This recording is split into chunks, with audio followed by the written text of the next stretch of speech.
You talked about the 8 different categories in your life. Would you like to tell us a little more detail about that? I think that sounds interesting. Mm, I think it's so personal. It can Hmm. really vary depending on what's important to each person. And so, as an example, one of the categories that can typically be found on there is around your relationship, if you're in relationship. Well, I'm single. I've been single for a while, and so for me, I changed that category to be self love or Mm. my own connection to myself.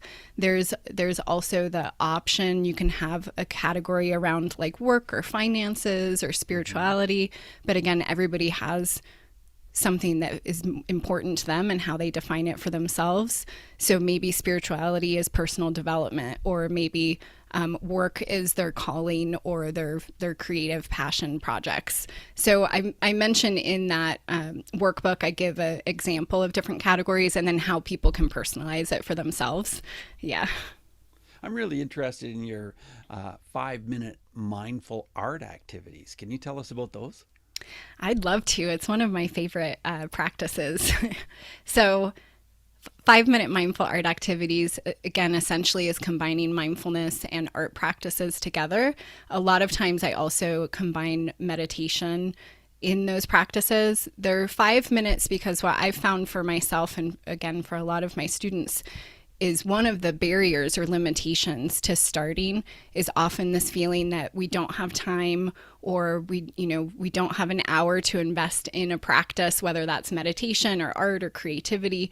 And oftentimes people have told me they even feel guilty, like taking that time for themselves if they're a parent or if they have a lot of job responsibilities. So, to prioritize our self care or whatever that practice looks like for us, I had started doing 1 and 2 and 5 minute practices.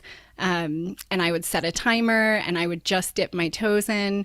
And what I found is that typically, once I do that for 1, 2, or 5 minutes, then I have good momentum and I want to continue.